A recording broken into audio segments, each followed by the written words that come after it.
Dada. Habari? Wewe, dada. Kavipi haka? Wewe, dada. Sajini au mapepo au nimekutana na kisiki au nimekutana na nini? Wewe. Kamepotea kajinga. Kwani dada kimeenda wapi jamaa? Wewe. Mambo ni ya Wasukuma haya. Unazokutana nao na kufa hivi.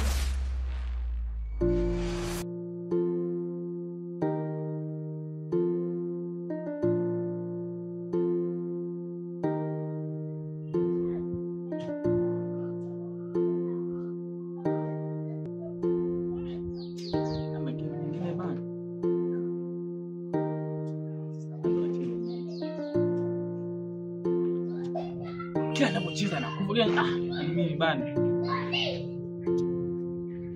Yaani mtu mimi hivi ndo ananichuchia balaa. Sasa kiongea. Ona Lamso. Ona. Hii umuondoko. Jamani huyu kijana. Lamso. Na. Yangu.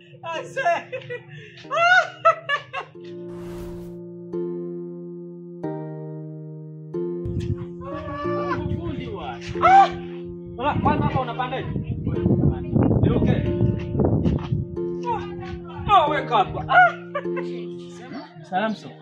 Safari ya wapi hiyo ndugu? Mwanangu wezi amini. Kikweli mwanangu, huu mwendo ulikuwa unakuja kwako. Sasa wewe ndugu yangu kwangu, kwani kijuani upajue? Bwana nimekukuta. Ila kuna jambo linanitatiza mwanangu. Jambo gani tena hilo ndugu yangu? Unajua?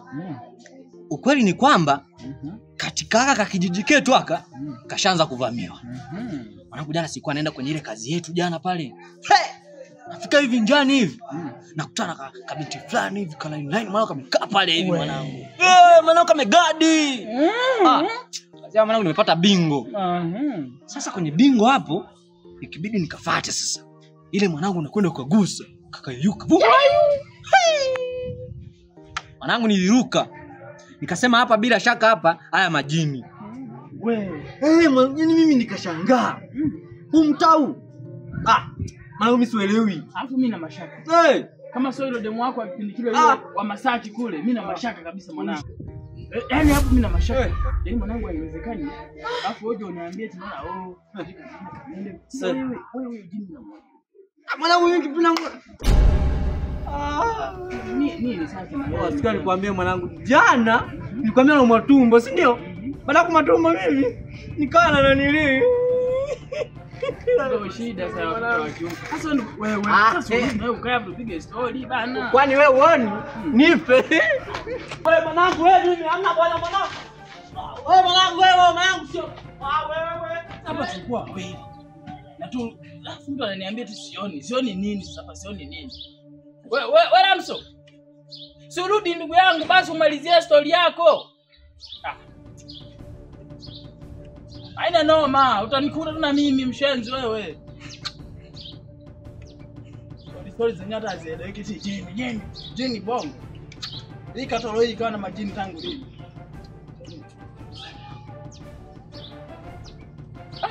Ni pole langu hapa nitulie.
heshima yako Princess. Nawe pia mdogo wangu. Dada, nimeitikia wito wako. Kuna shida gani? Feti mdogo wangu, naona umesahau kazi iliyokuleta duniani. Hapana Dashamsa, sijasahau kazi iliyoleta duniani, lakini bado sijafanikiwa kumpata huyo binadamu anayehitajika kwa ajili ya kafara. Sawa mdogo wangu, lakini punguza mazoea na binadamu. Sio watu wazuri, wanaweza kukugeuka na kukuzuru muda wote ule. Sawa Dashamsa, usijali, nitakuwa makini na nitahakikisha napambana ili nimpate huyo binadamu kwa ajili ya uhai wa mama. Nafurahi kusikia hivyo. Kazi njema.